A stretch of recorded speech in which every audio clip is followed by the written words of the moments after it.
नमस्कार दोस्तों, श्याम एजुकेशन परिवार की ऑनलाइन यूट्यूब क्लासेज में आपका स्वागत है। दोस्तों, हम बीएससी पार्ट फर्स्ट में जो अपना फर्स्ट यूनिट है सेट के बारे में वो अपन पढ़ रहे थे। तो लास्ट जो लेक्चर हुआ था उसमें बहुत प्रकार के सेटों के बारे में पढ़ लिया था। पावर सेट भी पढ़ा था, यूनिवर्सल सेट भी पढ़ा था। सेट होते हैं, दो सेट होते हैं, वो समान कब होते हैं ये भी बताया था। समान सेट बताया था, तुल्य समुच्चय बताया था। उसके आगे आज अपने क्रमित युग्म के बारे में पढ़ते हैं। अगला जो टॉपिक है अपना वो है ऑर्डर्ड पेयर। इसको बोला जाता है क्रमित युग्म। क्या कहा जाता है? क्रमित युग्म। दोस्तों, जब मैं सेट पढ़ा रहा था तो सेट के अंदर मैंने ये बताया था कि मान लो कि भाई कोई सेट ए है, उसमें ए और बी दो एलिमेंट है, तो चाहे इसको ऐसे लिख दो या इसको ऐसे लिख लो, क्रम का महत्व नहीं होता था। इसमें क्रम का महत्व नहीं होता था।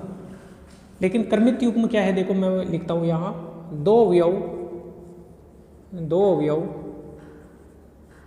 स्मॉल ए व स्मॉल बी का क्रमित युग्म, दो अवयव स्मॉल ए व स्मॉल बी का क्रमित युग्म, ये छोटे ब्रैकेट ए कोमा बी से दर्शाया जाता है। दो अवयव स्मॉल ए और स्मॉल बी का जो क्रमित युग्म है वो ए कोमा बी से दर्शाया जाता है। तथा क्रमित युग्म जो होता है, ऑर्डर्ड पेयर होता है, वो दोस्तों क्या दर्शाता है? कोई समतल है अपना XY समतल। XY समतल में अगर किसी भी बिंदु की स्थिति को दर्शाना है तो आप लिखते हो ना, जैसे आप ऐसे बताते हो कि भाई ये कोई प्लेन है, इस पे 1,2, ये कोई पॉइंट है, पॉइंट की लोकेशन को बताते हो। तो ये जो लोकेशन को बताने के ये कोऑर्डिनेट्स हैं, उन्हें क्या कहा जाता है? क्रमित युग्म। तो मैं लिखता हूं समतल में किसी बिंदु की स्थिति को, किसी बिंदु की स्थिति को समतल में किसी बिंदु की स्थिति को क्रमित युग्म की सहायता से, क्रमित युग्म की सहायता से दर्शाया जाता है, सहायता से दर्शाया जाता है। क्रमित युग्म की अगर प्लेन के अंदर किसी भी बिंदु की स्थिति को दर्शाएंगे तो क्रमित युग्म के सहायता से दर्शाया जाता है। तथा ए कोमा बी, अगर ए कोमा बी और बी को आगे करें अपन बी कोमा ए, कहने का मतलब अगर 1,2 है, अगर ये किसी पॉइंट की लोकेशन को दर्शा रहा है तो आप 2,1 कर दोगे तो ये एक अलग पॉइंट की लोकेशन है, ये अलग पॉइंट की लोकेशन है। तो ए कोमा बी बी कोमा ए के बराबर नहीं होता। तो मैं ऐसे लिख दूंगा ए कोमा बी व बी कोमा ए समतल में दोनों क्या है? समतल में दोनों अलग अलग पॉइंट्स की स्थिति को, अलग अलग बिंदुओं की स्थिति को, बिंदुओं की स्थिति को दर्शाते हैं।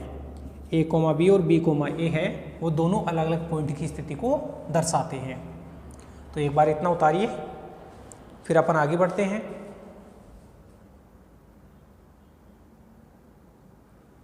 आगे देखिए दोस्तों, यहाँ पे अगर मैं एक नोट पॉइंट लिखना चाहूँ, नोट पॉइंट ये है कि दो क्रमित युग्म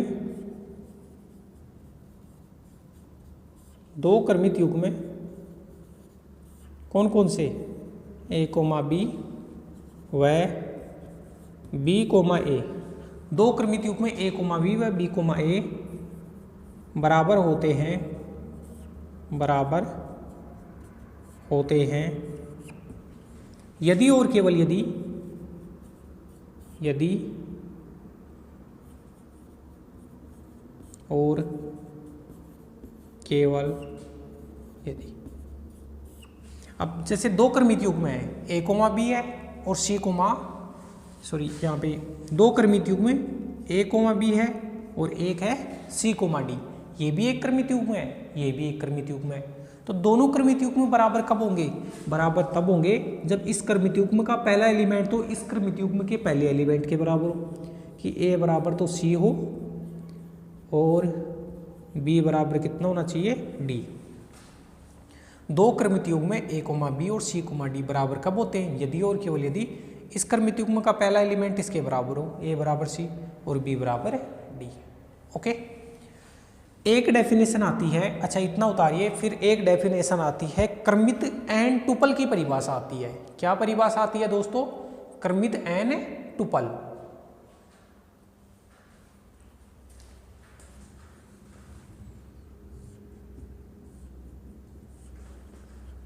देखना आप,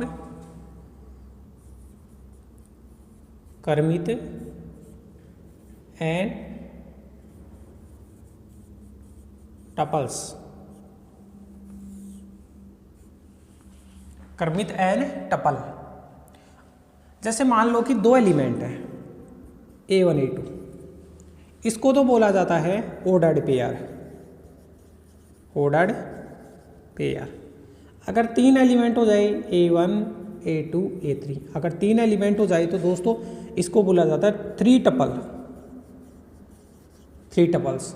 अगर चार हो जाए तो फोर टपल, और दो एलिमेंट हो जाए तो उसको या तो टू टपल बोल दो, या फिर अगर टू एलिमेंट होते हैं क्रमित युग्म में तो उसका एक स्पेशल नाम होता है, उसको क्या कह दिया जाता है?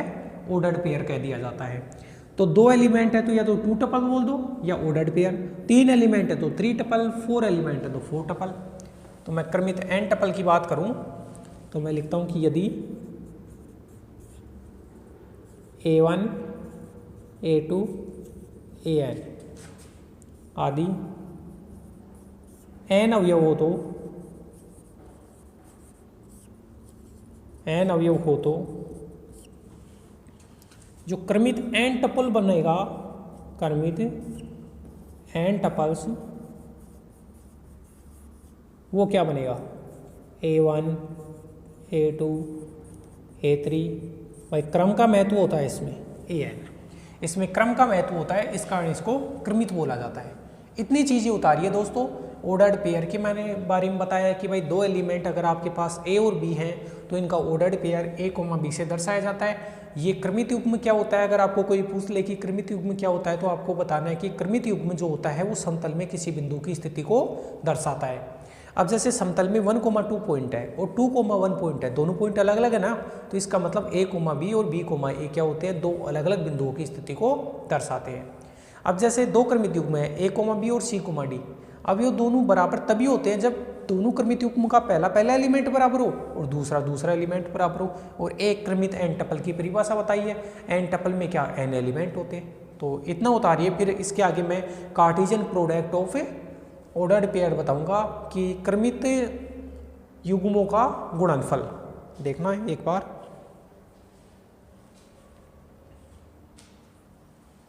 थोड़ा फोकस आ रहा है। ये ऑर्डर्ड पेयर हो गया अपना।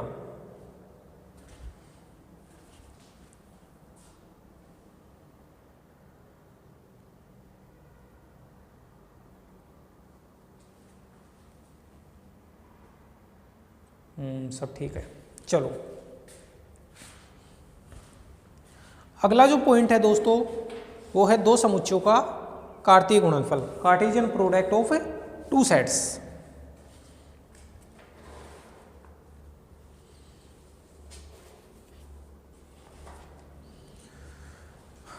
हटा देता हूं फिर मैं इसको,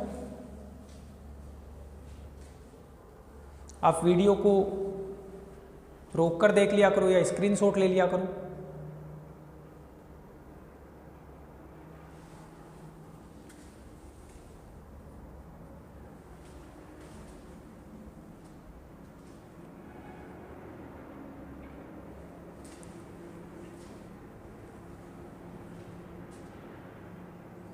चलो ठीक है।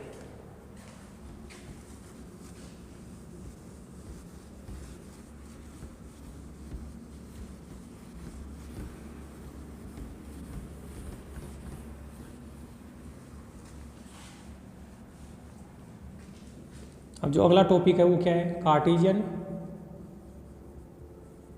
Product of two sets. Cartesian product of two sets, दो समुच्चयों का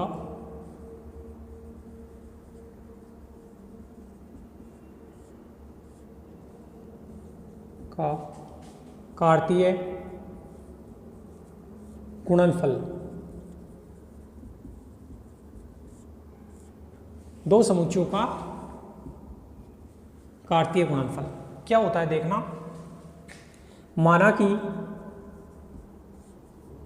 कि कैपिटल ए व कैपिटल बी दो समुच्चय हैं।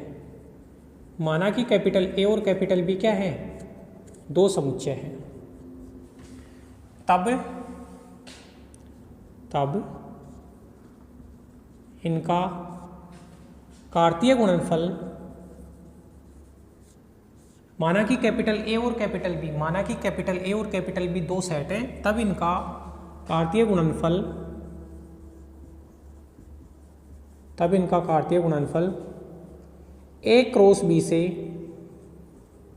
बी से दर्शाया जाता है। तब इनका कार्तीय गुणनफल ए क्रॉस बी से दर्शाया जाता है तथा निम्न प्रकार परिभाषित है। भाई दर्शाएंगे तो ए क्रॉस बी से, और निम्न प्रकार परिभाषित है।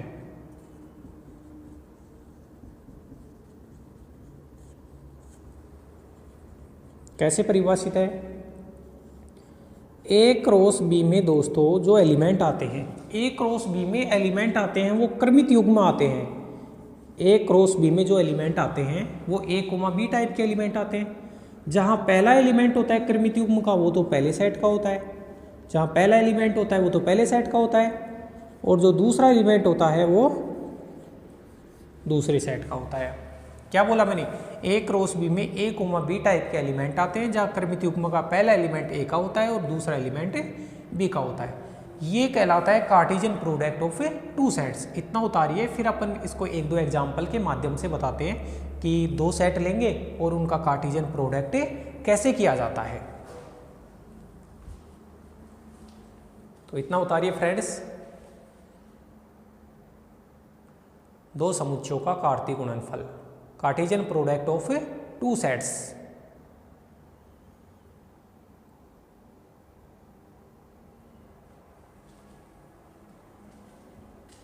अगर एग्जाम्पल की बात करें तो देखो,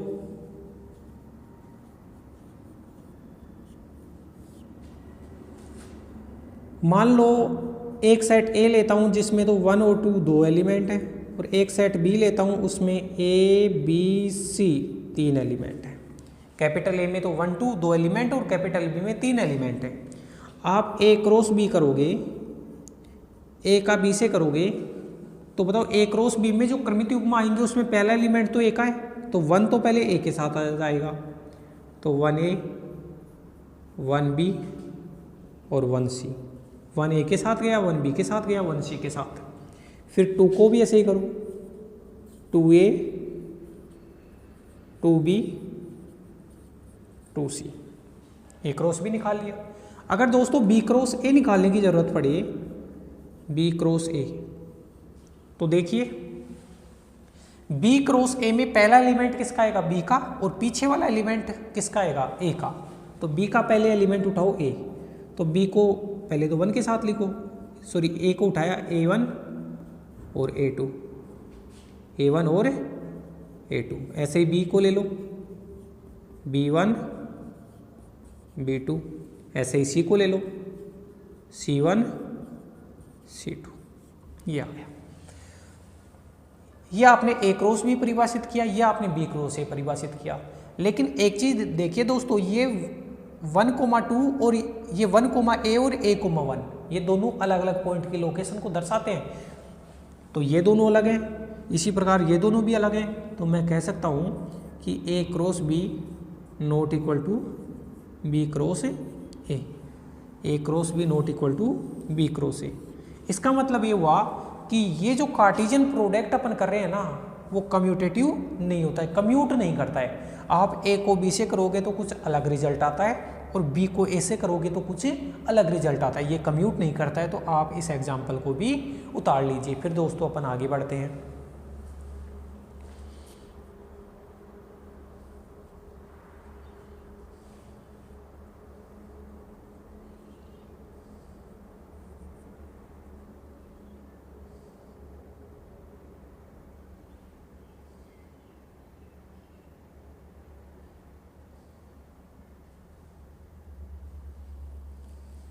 अब इसमें मैं 2-3 नोट पॉइंट पे आपको लिखाऊंगा कि अगर number of elements upon count करें तो कैसे करते हैं। ठीक है फ्रेंड्स, आगे बढ़ते हैं अब अपन। अब नोट पॉइंट देखना एक बार आप।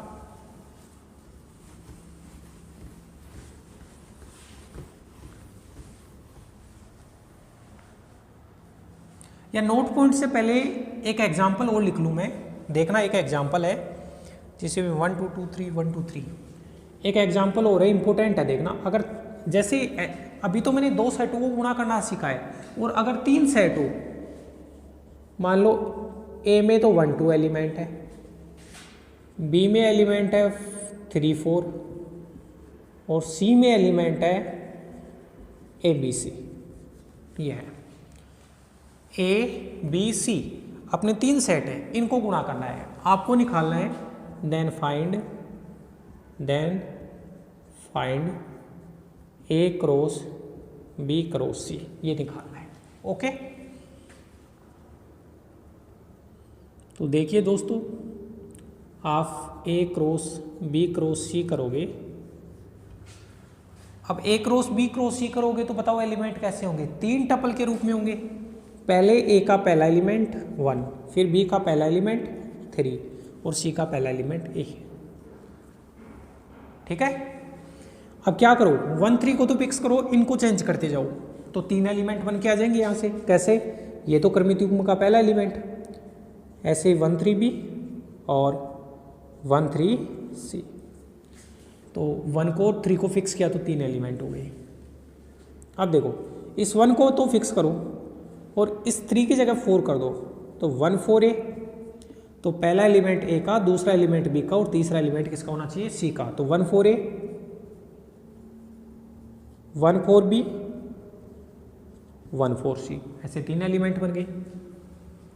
अब ये जो 1 फिक्स कर रखा था ना इनमें, उनकी जगह 2 फिक्स कर दो, यहाँ 2 लो, यहाँ 3 लो फिर, और वापस ए ले लो। 2 3 ए 2 3 बी 2 3 सी। इसको 2 को फिक्स किया तो 2 3 ए 2 3 बी और 2 3 सी, ये हो गया। अब दोस्तों ये 2 है, अब यहाँ 4 को लो तो 2 4 ए 2 4 बी और 2 4 सी। इस प्रकार से अपन ने ए क्रॉस बी क्रॉस सी किया है। ए क्रॉस बी क्रॉस सी के अंदर दोस्तों जो एलिमेंट आएंगे वो 3 टपल्स के रूप में आएंगे। पहला एलिमेंट ए का होना चाहिए, दूसरा एलिमेंट बी का होना चाहिए, तीसरा एलिमेंट सी का होना चाहिए। ए का एलिमेंट आपने 1 फिक्स किया, बी का एलिमेंट आपने 3 फिक्स किया, उसके बाद में आप इनको चेंज करते जाओ तो 1 2 3 एलिमेंट बन गए। दोबारा देखना, ए का एलिमेंट 1 फिक्स किया, बी का एलिमेंट 4 फिक्स किया और फिर ए बी सी को चेंज करते जाओ तो 3 एलिमेंट ये बन गए। अब जैसे ये एलिमेंट बने हैं, इनमें 1 की जगह 2 लोगे तो 3 एलिमेंट और बन जाएंगे ऐसे। तो कुल मिला के दोस्तों मैं ये कह सकता हूँ कि अगर ए के अंदर आपने 2 एलिमेंट लिए, बी में आपने 2 एलिमेंट लिए और सी में आपने 3 एलिमेंट लिए। अगर ए में 2 एलिमेंट लिए, बी में भी 2 एलिमेंट लिए और सी में कितने एलिमेंट लिए, 3 एलिमेंट लिए, तो 3 दूनी 6, 6 दूनी 12 एलिमेंट बन गए। तो नोट पॉइंट के अंदर मैं लिखा दूंगा।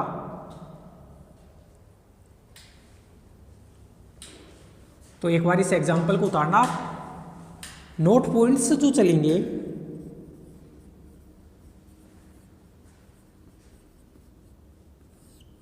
उसमें पहला नोट पॉइंट क्या है, पहला नोट पॉइंट यही बताता है कि नंबर ऑफ एलिमेंट्स किस प्रकार होंगे।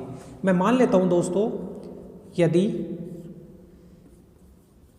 जैसे ए सेट है, ए सेट में नंबर ऑफ एलिमेंट m है मान लो, और दूसरा सेट बी है उसमें नंबर ऑफ एलिमेंट n है। ये देखो, ये किसको दर्शाता है, ये किसी भी सेट की कार्डिनलिटी को दर्शाता है, उसको गणनीयता बोला जाता है हिंदी में। और गणनीयता क्या होती है भी, किसी भी सेट की, किसी भी सेट में जो नंबर ऑफ एलिमेंट्स होते हैं वो उसकी गणनीयता को दर्शाता है।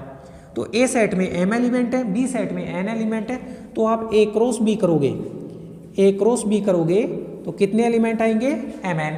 a क्रॉस b करने से mn एलिमेंट आएंगे, और b क्रॉस a करने से भी कितने एलिमेंट आएंगे, mn।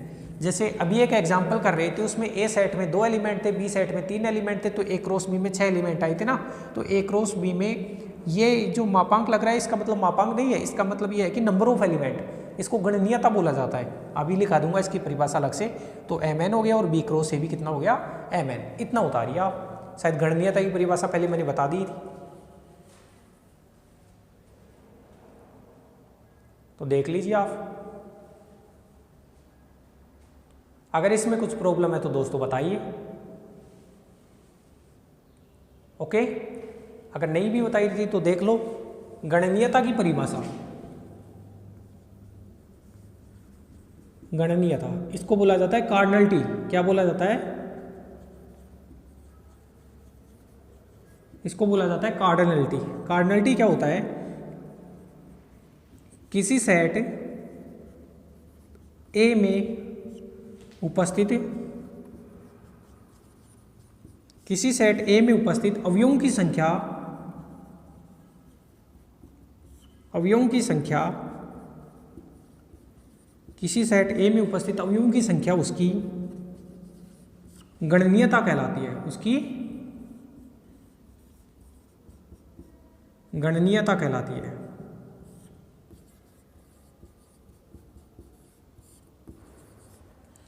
यदि सेट ए में, यदि सेट ए में n एलिमेंट उपस्थित हैं, n अवयव उपस्थित हैं, तो अगर सेट ए में n एलिमेंट उपस्थित हैं तो पता है इसको कैसे दर्शाया जाता है, a बराबर n। ये गणनीयता को दर्शाने का तरीका है। तो सेट ए में अगर m एलिमेंट हो, सेट बी में n एलिमेंट हो, तो a क्रॉस b में भी mn होते हैं और b क्रॉस a में भी mn होते हैं। इतना उतारिए दोस्तों आप। ये गणनीयता की जो परिभाषा है इसको भी उतार लो आप, कि सेट ए में उपस्थित अवयवों की संख्या है वो उसकी गणनीयता कहलाती है। अगर सेट ए में n एलिमेंट है तो उसकी गणनीयता को ऐसे दर्शाया जाता है, इसको कार्डिनलिटी से लिखते हैं। तो पहला नोट पॉइंट तो ये हो गया। दूसरा नोट पॉइंट ये है कि दोस्तों की सेट ए और सेट बी में मान लो कि कोई भी एक सेट है वो एम्प्टी सेट है, कोई भी एक सेट क्या है, एम्प्टी सेट है। देखना, इसको हटा रहा हूं मैं, ये तो एक नोट पॉइंट हो गया जो नंबर ऑफ एलिमेंट्स बताता है, ए क्रॉस बी और बी क्रॉस ए में।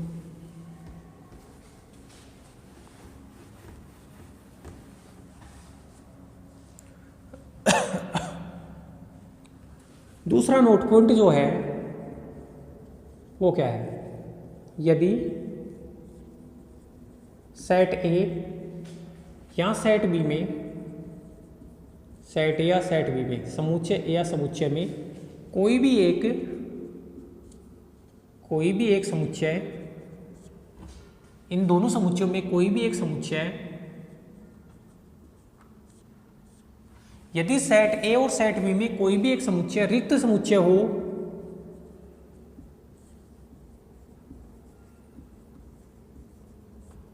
रिक्त समुच्चय हो, तो यदि सेट ए और सेट बी में कोई भी एक समुच्चय रिक्त समुच्चय हो तो ए क्रॉस बी बनेगा। अब देखो, मान लो कि सेट ए के अंदर तो मान लो अपनी मर्जी से कि 2 एलिमेंट है, और सेट बी है वो क्या है, फाई। ए में तो 2 एलिमेंट है और बी क्या है, फाई। ए क्रॉस बी में आप पहला एलिमेंट लिखोगे वो ए का लिखोगे, ए का पहला एलिमेंट 1 लिख लिया। अब बी का एलिमेंट लिखो आप, क्रमित युग में लिखेंगे तो दूसरा एलिमेंट बी का चाहिए। बी में कोई एलिमेंट है क्या, बी में तो एलिमेंट ही नहीं है कोई। आप देखो ना भाई, ए क्रॉस बी निकाल रहे हो तो पहला एलिमेंट आपने ए का ले लिया, दूसरा एलिमेंट बी का लेना पड़ेगा, लेकिन बी में कोई एलिमेंट ही नहीं है। तो बताओ आप ए क्रॉस बी का क्या एक भी एलिमेंट लिख सकते हो क्या? ए क्रॉस बी का तो आप एक भी एलिमेंट नहीं लिख सकते, क्योंकि बी में कोई एलिमेंट ही नहीं है। तो मैं बोल दूंगा कि ए क्रॉस बी होगा वो भी फाई होगा। ए क्रॉस बी में आप एक भी एलिमेंट नहीं लिख सकते। अगर मान लो ए और बी में कोई भी एक रिक्त है तो ए क्रॉस बी भी फाई होगा, तथा बी क्रॉस ए बी कितना होगा? B cross A B phi होगा। तो दोनों सेट में ए और बी में अगर कोई भी एक सेट भी ऐसा है जो एम्प्टी है तो ए क्रॉस बी और बी क्रॉस ए में एक भी एलिमेंट नहीं होगा, तो उनको फाई से दर्शाते हैं। तीसरा नोट पॉइंट दोस्तों ये है कि दोनों सेट में एक सेट तो इनफाइनाइट सेट है और दूसरा नॉन एम्प्टी फाइनाइट सेट है। देखना, यदि दो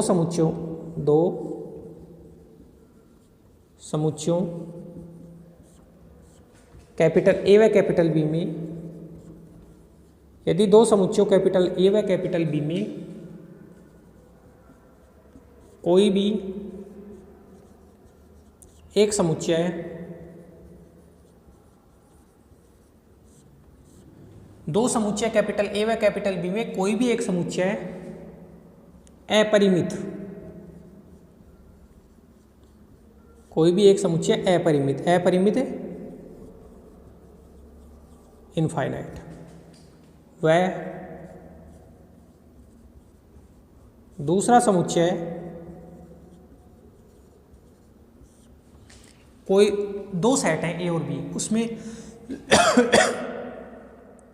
दो सेट हैं ए और बी, उनमें एक समुच्चय तो इनफाइनाइट है और दूसरा सेट अरिक्त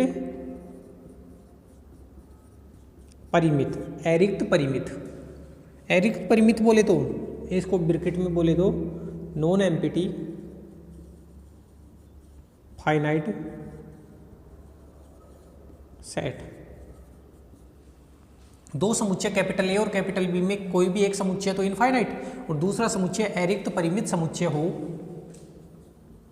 तब ए क्रॉस बी व बी क्रॉस ए दोनों अपरिमित होते हैं। दोनों क्या होते हैं? अपरिमित होते हैं। क्या कहना चाहता है दोस्तों ये? मान लो कि एक सेट ए है, ए तो फाइनाइट है, ए में तो आपने ए और बी लिख लिया, नॉन एम्प्टी फाइनाइट सेट है, और दूसरा सेट है बी बराबर एन बोले तो सेट ऑफ नेचुरल नंबर। एक तो सेट है वो होना चाहिए नॉन एम्प्टी फाइनाइट सेट और दूसरा जो सेट है वो इनफाइनाइट सेट होना चाहिए।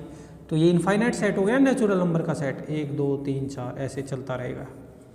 आप ए क्रॉस बी करो, ए क्रॉस बी में पहला एलिमेंट ए का तो वो ए सबके साथ आएगा, A1 A2 ऐसे चलता रहेगा, और फिर बी आएगा B1 B2 ऐसे चलता रहेगा। ये भी ए क्रॉस बी किया ना तो ए का पहला एलिमेंट इन सबके साथ क्रमित युग्म बनाएगा, बी का पहला एलिमेंट बी का दूसरा एलिमेंट भी क्रमित युग्म बनाएगा। तो बताओ ए क्रॉस बी क्या हो गया? ए क्रॉस बी क्या हो गया? इनफाइनाइट सेट हो गया। और ऐसे ही अगर आप बी क्रॉस ए निकाल लो वो भी क्या होगा? Infinite set. तो दोस्तों ये जो नोट पॉइंट है वो तो ये बताता है कि सेट ए और सेट बी में अगर मान लो कि कोई भी एम्प्टी सेट होता है तो ए क्रॉस बी और बी क्रॉस ए हैं वो दोनों क्या होते हैं? फाई होते हैं। ये नोट पॉइंट ये बताता है कि दो सेट ए और बी हैं, दो सेट जो ए और बी हैं, इन दोनों सेटों में अगर एक सेट तो इनफाइनाइट सेट है और दूसरा सेट जो है वो नॉन एम्प्टी फाइनाइट सेट है, तो इनका जो आप कार्टेशियन प्रोडक्ट करोगे वो हमेशा कितना होता है? इनफाइनाइट होता है। इतना देखिए दोस्तों, फिर इसके आगे वेन आइलर आरेख वगैरह के बारे में अपन पढ़ेंगे।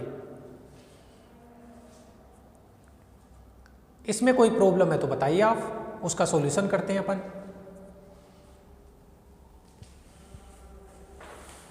इसके आगे वेन आइलर आरेख चलेगा अपना।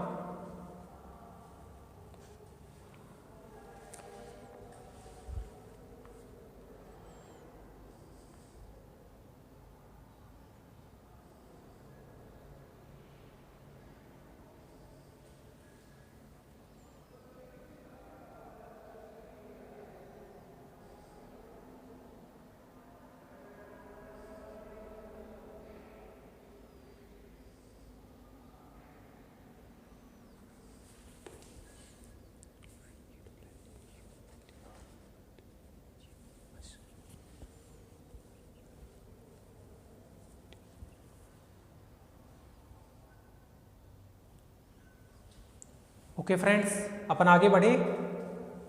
देखो अब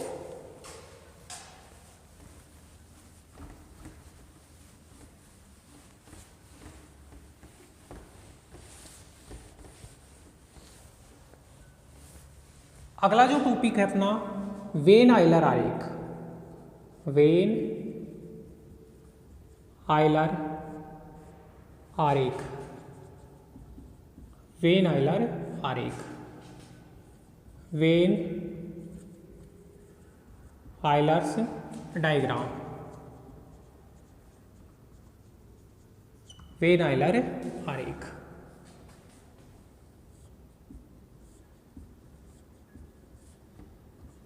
क्या होता है दोस्तों, अपन ने पढ़ा था कि सार्वत्रिक समुच्चय होता है कैपिटल यू, ठीक है। तो सार्वत्रिक समुच्चय कैपिटल यू और उस सार्वत्रिक समुच्चय के जो सबसेट होते हैं ना, उनके मध्य संबंध को दर्शाता है वेन आइलर आरेख। एक चीज तो ये। दूसरी चीज है दोस्तों कि वेन आइलर आरेख में जो सार्वत्रिक समुच्चय यू होता है, उसको तो आयत के अंदर एक आयत होता है, उसके अंदर स्थित बिंदुओं के द्वारा, और जो उसके समुच्चय होते हैं उन्हें वृत्तों के द्वारा या फिर समवर्त वक्रों के द्वारा दर्शाया जाता है। तो एक बार मैं दर्शा के भी दिखाऊंगा आपको। सबसे पहले तो परिभाषा लिख लेता हूं मैं कि वेन आइलर आरेख क्या होता है। वेन आइलर आरेख, वेन आइलर आरेख, वेन आइलर आरेख सार्वत्रिक समुच्चय, सार्वत्रिक समुच्चय कैपिटल यू व इसके उपसमुच्चयों, वेन आइलर आरेख है वो सार्वत्रिक समुच्चय कैपिटल यू व इसके उपसमुच्चयों के मध्य संबंध को व्यक्त करता है।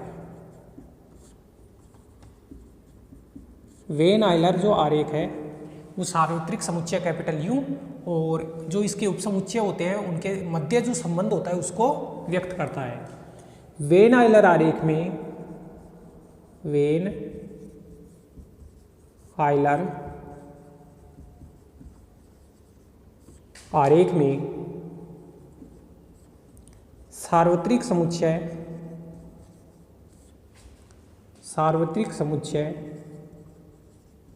कैपिटल यू को वेन आइलर आरेख में सार्वत्रिक समुच्चय कैपिटल यू को आयत के भीतर स्थित, आयत के भीतर या अंदर मान लो, आयत के भीतर स्थित बिंदुओं के द्वारा, आयत के भीतर स्थित बिंदुओं के द्वारा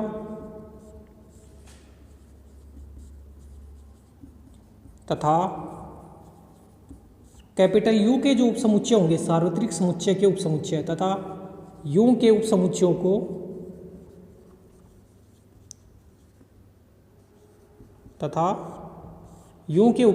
को वृत्तों या तो सर्किल के द्वारा या समवर्त वक्रों, समवर्त वक्र बोले तो क्लोज्ड कर्व, जैसे कोई भी कर्व ऐसे ऐसे ऐसे होता है ना, क्लोज कर्व, इसको तो समवर्त वक्र बोला जाता है। और सर्किल ये बिल्कुल ऐसा, इसको सर्किल कहा जाता है। और ऐसे मान लो कि ऐसे घूम फिर के जो होता है उसको समवर्त वक्र होता है। तो मैंने बोला कि भाई वेन आइलर आरेख में सार्वत्रिक समुच्चय यू को आयत के भीतर स्थित बिंदुओं द्वारा तथा यू के उपसमुच्चयों को वृत्तों या समवर्त वक्रों के द्वारा दर्शाया जाता है। ये सारी चीज़ आप जानते हो। जैसे वेन आइलर आरेख कभी भी लिखेंगे तो यहाँ कॉर्नर में यू लिख दिया जाता है। यू का मतलब क्या है, यूनिवर्सल सेट। और यू के अंदर जो भी एलिमेंट हैं उनको किसके द्वारा दर्शाया जाता है, वेन आइलर आरेख में यू सार्वत्रिक समुच्चय को आयत के भीतर स्थित बिंदुओं द्वारा। तो ये एक आयत बना दो, इसके अंदर बहुत सारे बिंदु दर्शा दो। तो ये तो हो गए यूनिवर्सल सेट के एलिमेंट हो गए, ये सारे के सारे तो यूनिवर्सल सेट के एलिमेंट हो गए। अब जैसे मैंने ये बनाया, इसको कैपिटल ए नाम दे दिया, और जैसे एक ये बनाया, इसको मैंने कैपिटल बी नाम दे दिया। तो कैपिटल ए और कैपिटल बी किसके सबसेट हैं? कैपिटल ए और कैपिटल बी हैं वो सार्वत्रिक समुच्चय यू के सबसेट हैं। और कैपिटल ए और कैपिटल बी में जो एलिमेंट आएंगे, देखो कैपिटल ए में ये एलिमेंट आ रहे हैं, कैपिटल बी में ये एलिमेंट आ रही हैं, ये किसके एलिमेंट आ रही है? सार्वत्रिक समुच्चय यू के ही आ रहे हैं ना। तो मैंने ये लिखा है कि जो वेन आइलर आरेख है वो सार्वत्रिक समुच्चय यू और इसके सबसेट के मध्य संबंध को बताता है। ये यू और ए और बी में ही तो संबंध को बता रहा है। इसके अलावा मैंने बताया कि वेन आइलर आरेख में सार्वत्रिक समुच्चय यू को तो आयत के भीतर स्थित बिंदुओं द्वारा, देखो ये बिंदुओं द्वारा यू को तो, और तथा यू के जो भी सबसेट होते हैं उन्हें वर्तों के द्वारा दर्शा दो या फिर संवर्त वक्रों, संवर्त का मतलब क्या है? क्लोज्ड कर्व है। देखो ये क्लोज कर्व है ना, क्लोज का मतलब बंद हो जाना चाहिए, इनके द्वारा दर्शाया जाता है। तो ठीक है दोस्तों, ये वेन आइलर आरेख हो गया। अब सेट्स के ऊपर ऑपरेशन पढ़ेंगे जिनके अंदर अपन पढ़ेंगे यूनियन कैसे किया जाता है, इंटरसेक्शन कैसे होता है, दो सेट का डिफरेंस कैसे होता है, तो ये सब देखेंगे। तो एक बार इसको आप कॉपी कीजिए।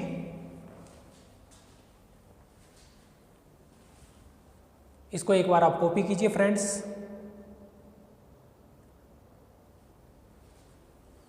इसमें कोई प्रॉब्लम है तो बताइए आप।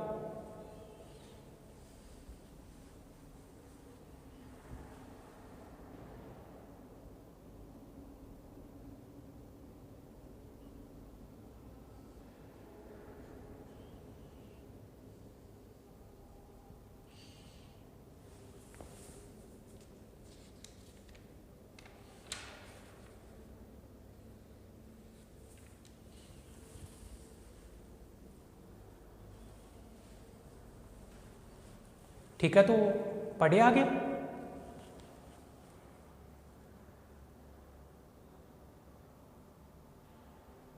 ओके,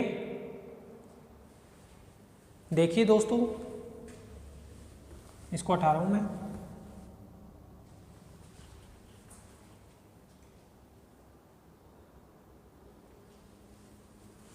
देखिए यहां तक का मैटर कवर होता है क्या, ये मैं देख लेता हूं।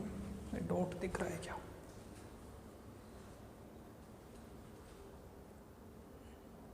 चलो ठीक है।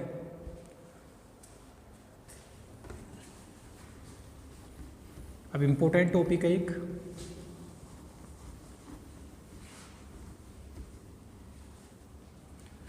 समुच्चयों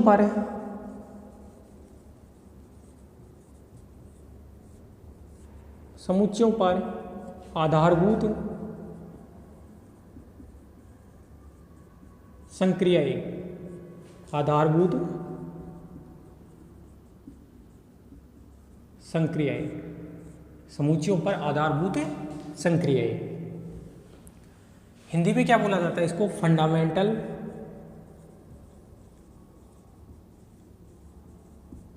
फंडामेंटल ऑपरेशंस ऑन सेट्स। समुच्चयों पर आधारभूत संक्रियाएं, फंडामेंटल ऑपरेशंस ऑन सेट्स। अब समुच्चयों पे आधारभूत संक्रियाएं हैं, उसमें सबसे पहले दोस्तों अपन पढ़ेंगे पहला समुच्चयों का संघ। समुच्चयों का संघ, समुच्चयों का संघ, इंग्लिश में बोला जाता है इसको यूनियन ऑफ सेट्स। इतना उतारिए। समुच्चयों का संघ आपने बहुत बार पढ़ा है, 11th क्लास में पढ़ा है, 12th क्लास में पढ़ा है और आप बहुत अच्छे से जानते भी हो इसके बारे में।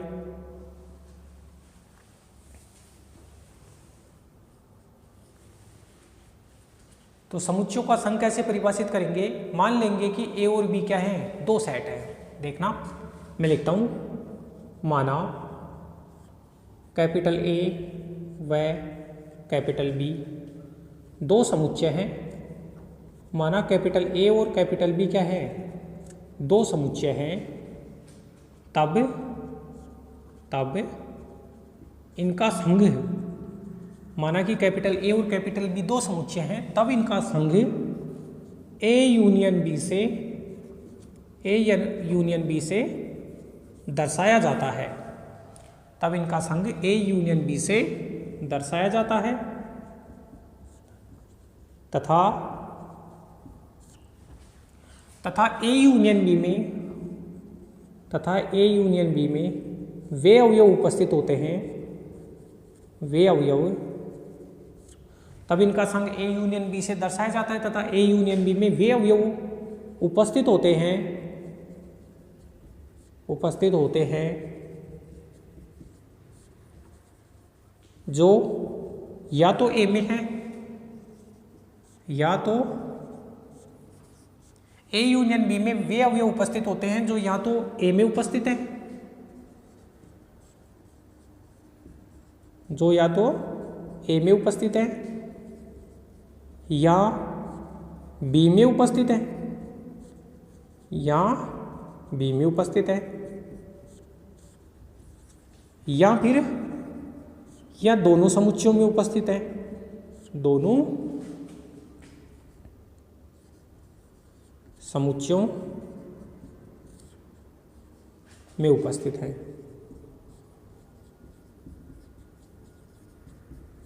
या दोनों सेट में उपस्थित है। ठीक है दोस्तों, समुच्चयों का संघ यूनियन ऑफ सेट्स, इसमें क्या होता है, मान लो कि कैपिटल ए और कैपिटल बी दो सेट है, तो इनका यूनियन होता है वो ए यूनियन बी से दर्शाया जाता है, और ए यूनियन बी में वो एलिमेंट आते हैं जो या तो ए के अवयव है या फिर बी के अवयव है, या फिर ए और बी दोनों में होते हैं, वो यूनियन में आते हैं। इसको मैं ऐसे भी लिख सकता हूं, अर्थात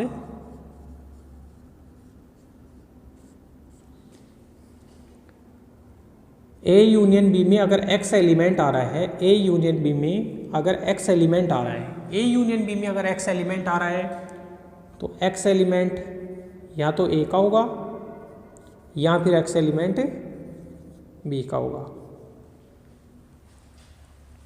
अब ए यूनियन बी में एक्स एलिमेंट आ रहा है, तो एक्स एलिमेंट या तो ए का है या बी का है, या फिर इसी के अंदर या के अंदर दोनों भी शामिल है कि एक्स एलिमेंट आ रहा है तो एक्स या तो ए का है या बी का है, या फिर एक्स एलिमेंट दोनों में कॉमन है, वो भी इसमें आ गया।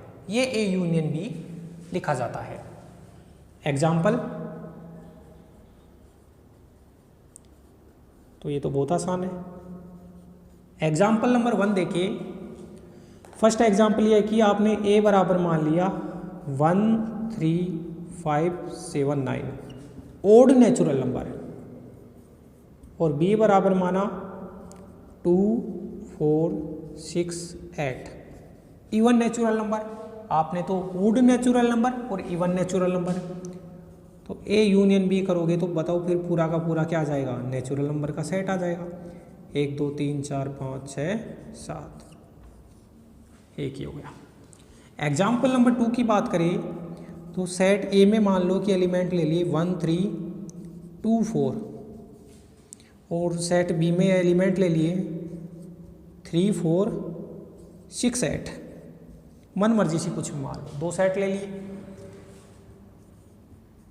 आप ए यूनियन बी लिखोगे तो देखो क्या आएगा, 1, फिर उसके बाद में 2 को लिख देता हूँ, 3 दोनों में कॉमन है, 3 को लिख दिया, फिर 4 कॉमन है, 4 भी लिख दिया, फिर 6 लिख दिया, फिर 8 लिख दिया। तो कुल मिला के दोस्तों मैं ये कह सकता हूँ कि ए यूनियन बी में ए के भी सारे एलिमेंट आते हैं और बी के सारे एलिमेंट आते हैं, और जो कॉमन है वो भी आते हैं।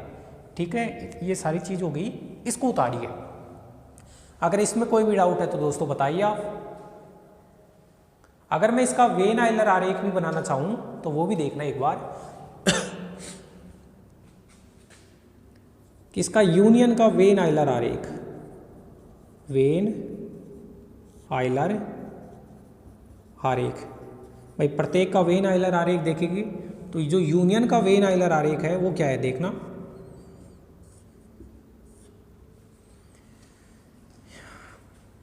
ये होता है, ये तो यूनियन। अब दो सेट ए और बी हैं, पहले तो यूनियन लिख देता हूँ यहाँ। मान लो सेट ये है ए और ये सेट मान लो बी। अगर दोनों सेटों में कोई एलिमेंट कॉमन है, अगर ए और बी में कोई एलिमेंट कॉमन है तो ये जो सर्किल है वो एक दूसरे को काटेंगे। अगर इनमें एलिमेंट कॉमन नहीं है तो ये सर्किल एक दूसरे को नहीं काटेंगे। ये हो गया ए और ये हो गया बी। तो बताओ यूनियन में कौन से एलिमेंट आएंगे? सारे तो सारे ए के एलिमेंट, कंप्लीट तो ए के एलिमेंट, और कंप्लीट किसके एलिमेंट? बी के एलिमेंट। ये लिख दिया, सारे तो ए के एलिमेंट और सारे ही बी के एलिमेंट। ये सारे के सारे जो एलिमेंट आते हैं वो किस में आएंगे, ए यूनियन बी में। और इसके एलिमेंट हो गए बाहर के, हो गए।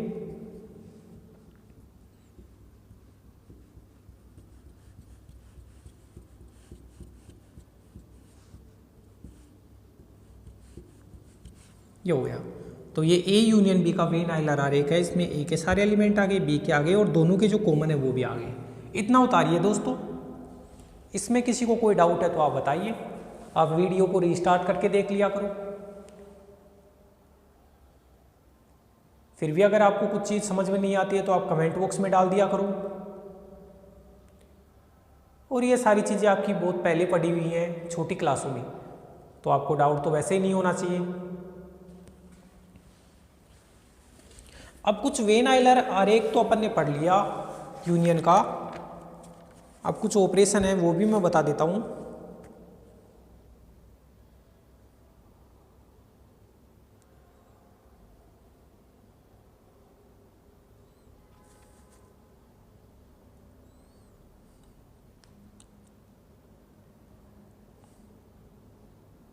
कुछ रिजल्ट हैं जो अपने को ध्यान रखना है।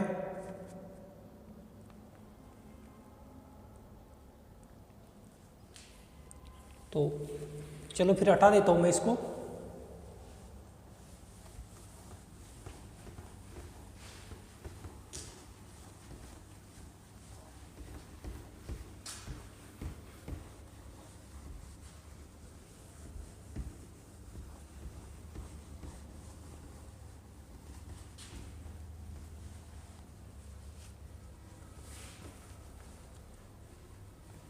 अब देखना, यदि कुछ रिजल्ट हैं जो देखो, यदि कैपिटल ए, कैपिटल बी और कैपिटल सी तीन समुच्चय हैं, यदि ए बी सी तीन समुच्चय हैं तो जो पहला रिजल्ट है वो देखना दोस्तों। अगर मान लो ए बी सी तीन सेट है तो जो ए के सारे एलिमेंट ए यूनियन बी में आते हैं ना, अभी मैंने वेन आइलर आरेख से देखा था कि जो ए है वो सबसेट होता है किसका, ए यूनियन बी का। और इसके अलावा बी के भी सारे एलिमेंट ए यूनियन बी में आते हैं, तो बी भी किसका सबसेट होता है, ए यूनियन बी का। तो पहला रिजल्ट तो ये है कि भाई ए सबसेट होता है ए यूनियन बी का और बी भी सबसेट होता है ए यूनियन बी का। दूसरा दोस्तों, अगर आप किसी सेट का खुद के साथ ही यूनियन लोगे तो वापस वही आ जाएगा। अगर आप किसी सेट का उस सेट के साथ ही यूनियन ले रहे हो तो वापस वही आ जाएगा। तो इसको बोला जाता है वृक्षसम नियम, आइडम्पोटेंट लॉ। हिंदी में बोला जाता है इसको वृक्षसम नियम, आइडम्पोटेंट लॉ इंग्लिश में। अगर आप किसी सेट का फाई के साथ यूनियन लोगे तो वापस ए ही आएगा, आइडम्पोटेंट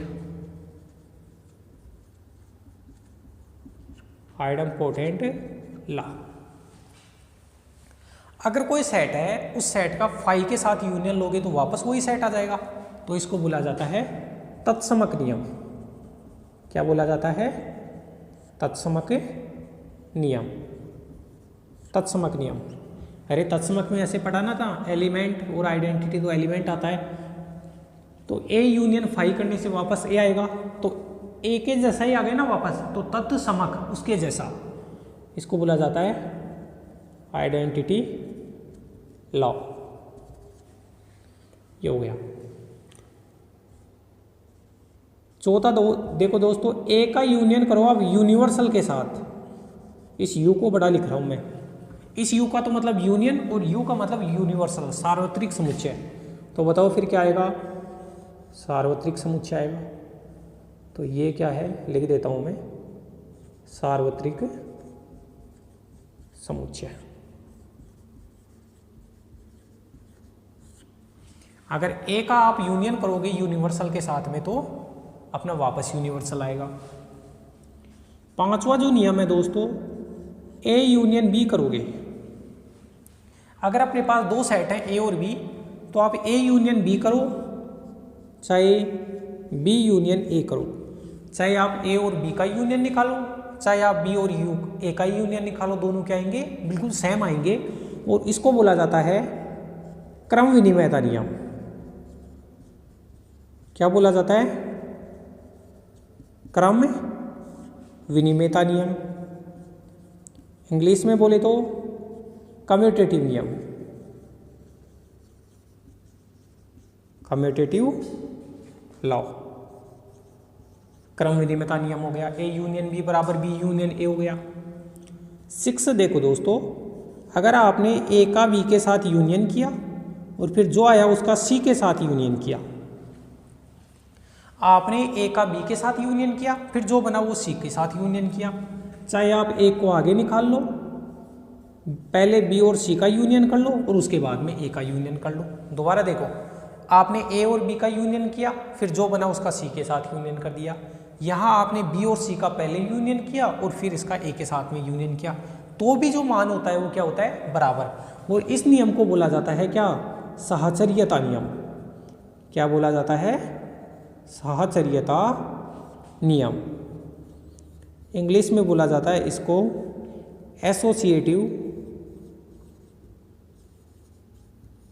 एसोसिएटिव लॉ। ठीक है दोस्तों, तो मैंने यूनियन के ऊपर ये 5-6 जो नियम हैं वो मैंने बता दिए हैं। इनको आप नोट पॉइंट डाल के बना लेना। तो इस प्रकार से अपना यूनियन ऑफ टू सेट्स पूरा हो गया है। दो समुच्चयों का यूनियन किसे कहते हैं ये पढ़ा, फिर उनका वेन आइलर आरेख सीखा, फिर उसके बारे में ये सारा अपन ने देखा है। एक बार देखिए आप इसको। अगर इसमें कोई भी प्रॉब्लम है तो बताइए दोस्तों आप। वृक्षम नियम हो गया, आइडम्पोटेंट लॉ, तत्समक नियम हो गया, सार्वत्रिक नियम हो गया, क्रम विनिमयता नियम हो गया, साहचर्यता नियम हो गया। अब यूनियन तो अपन ने पढ़ लिया, अब पढ़ेंगे इंटरसेक्शन। दो समुच्चयों का इंटरसेक्शन, जिसको बोला जाता है सर्वनिष्ठ।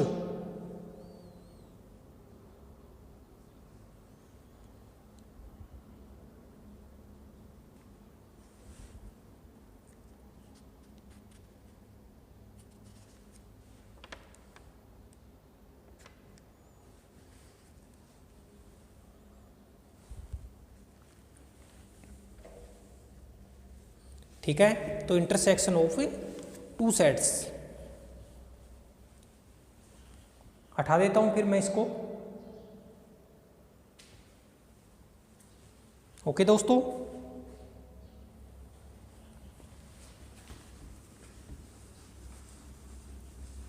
आपने अगर अभी तक वीडियो को लाइक नहीं किया है तो लाइक करें, चैनल को सब्सक्राइब करें तथा अपने दोस्तों को बताइए जो भी हैं बीएससी पार्ट फर्स्ट से जुड़े हुए हैं उनको बताइए कि भाई श्याम एजुकेशन परिवार है अपना, वो आपके लिए फ्री यूट्यूब क्लासेस का अरेंजमेंट कर रखा है। तो इनको पढ़िए दोस्तों ज़्यादा से ज़्यादा, और अपनी प्रॉपर एक मैथमेटिक्स की कॉपी बनाइए, उसमें आप नोट्स प्रिपेयर करिए। अब देखो, तो यूनियन के बारे में तो अपन ने पढ़ लिया। अगला है दो समुच्चयों का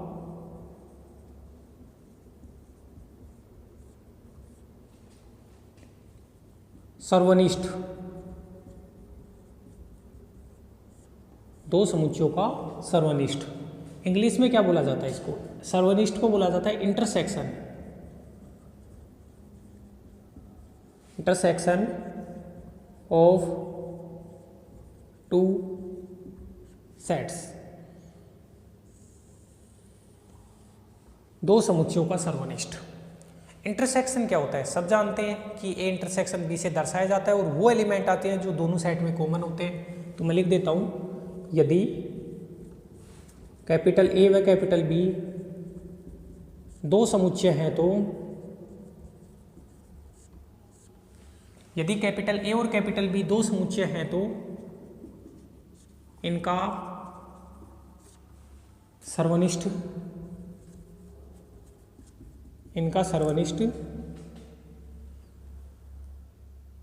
अच्छा सर्वनिष्ठ आता है या सर्वनिष्ठ? सर्वनिष्ठ ही आता सही है। यदि के कैपिटल ए और कैपिटल बी दो समुच्चय है तो इनका सर्वनिष्ठ ए इंटरसेक्शन बी से दर्शाया जाता है। इनका सर्वनिष्ठ ए इंटरसेक्शन बी से दर्शाया जाता है तथा तथा इसमें वे अवयव उपस्थित होते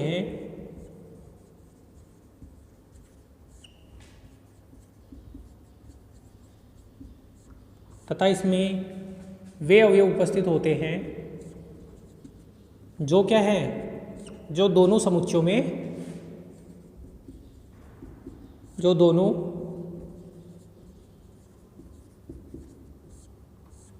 में उभयनिष्ठ हो।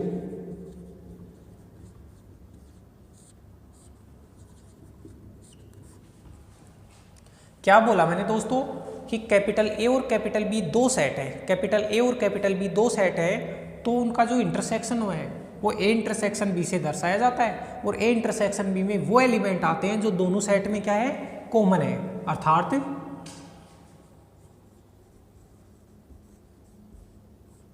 अर्थात ए इंटरसेक्शन बी में वो एलिमेंट आएंगे, जैसे एक्स एलिमेंट आ रहा है तो ए इंटरसेक्शन बी में वो एक्स आएगा कि एक्स है वो ए में भी है एंड एक्स बी में भी है। अगर एक्स एलिमेंट है वो ए में भी है और एक्स एलिमेंट बी में भी है तभी इंटरसेक्शन में आएगा। इतना उतारिए दोस्तों, तो इसके बारे में आप पहले भी जानते थे। तो पहला जो चैप्टर है वो तो आपने पहले से भी पढ़ा हुआ है कि दो समुच्चय कैपिटल ए और कैपिटल बी है तो इनका इंटरसेक्शन ए इंटरसेक्शन बी से दर्शाया जाता है, तथा वे अवयव उपस्थित होते हैं तो जो दोनों समुच्चय में क्या हो, कॉमन हो। और पहले तो यहाँ पे या आ रहा था ना, x बिलोंग्स टू ए या x belongs to B, union में तो वो आ रहा था, या को और भी बोल सकते हो आप, लेकिन इंटरसेक्शन में क्या आएगा, एंड आएगा। एंड का मतलब ये है कि x एलिमेंट ए में है एंड x एलिमेंट बी में है तभी वो इंटरसेक्शन में आएगा। अगर कैपिटल ए और कैपिटल बी दोनों सेटों में एलिमेंट है तभी इंटरसेक्शन में आएगा, वरना इंटरसेक्शन में एलिमेंट नहीं आएगा।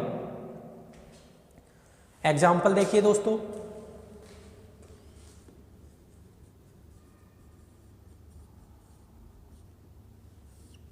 अगर एग्जाम्पल की बात करें तो मान लो लेट, जैसे पहला एग्जाम्पल ए में तो वो अभी लिया था ना ओड नेचुरल नंबर 1 3 5 7 9, और बी में इवन नेचुरल नंबर 2 4 6 8। ये तो ए इंटरसेक्शन बी में कोई एलिमेंट आया, नहीं आया, तो बताओ क्या लिख दूंगा, 5। ए इंटरसेक्शन बी बराबर कितना बन गया, 5। दूसरा जो है, मान लेते हैं कि ए में एलिमेंट हैं ए बी सी, और जो दूसरा सेट है बी उसमें एलिमेंट है B C D E, 4 element है। तो देन ए इंटरसेक्शन बी में जो दोनों में कॉमन एलिमेंट है बी और सी, वो आ गया। तो इस प्रकार से दोस्तों अपन ने बताया है कि इंटरसेक्शन क्या होता है, इंटरसेक्शन में एलिमेंट कैसे होते हैं। तो ये सारी चीज़ें अपन बहुत पहले से जानते हैं। 11th क्लास में भी अपन ने ये सारा पढ़ा है, 12th क्लास में भी पढ़ा है, अब फर्स्ट ईयर में भी आ गया तो पढ़ना तो था ही अपने को।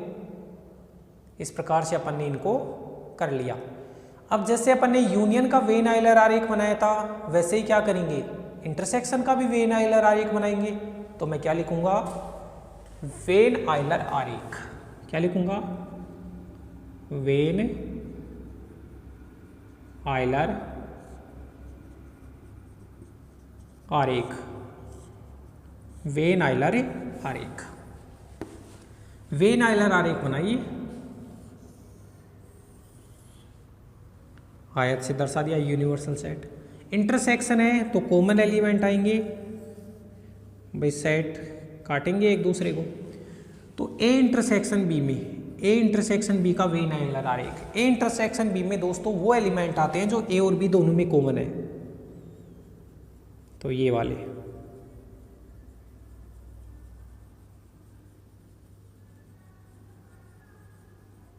ये एलिमेंट आएंगे ए इंटरसेक्शन बी में। तो आप इसको उतारिए, इसमें कोई भी डाउट है तो बताइए दोस्तों आप। इंटरसेक्शन ऑफ 2 सेट्स, तो बीच वाले एलिमेंट आ गए ना जो ए और बी दोनों में कॉमन है, वो किस में हो गए, इंटरसेक्शन में हो गए।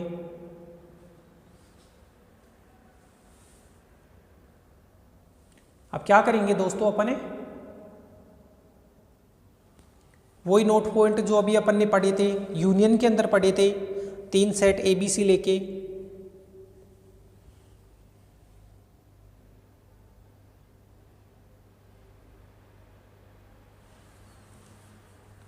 ठीक है। तो आगे बढ़ते हैं।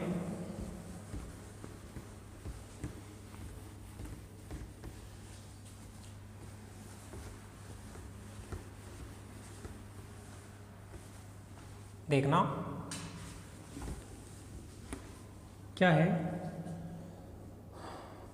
नोट लगा के लिख लो आप। तो यदि capital A, capital B, capital C 3 समुच्चय हैं, तो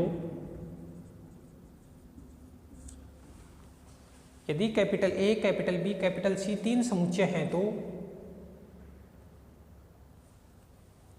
दोस्तों इसको वीडियो को अपन ख़त्म कर रहे हैं, अगले लेक्चर में लिखेंगे यहाँ से। इसके बाद में लाइट वगैरह का इश्यू हो गया है, ठीक है दोस्तों। तो धन्यवाद, इसके साथ मैं इस लेक्चर को ख़त्म कर रहा हूँ।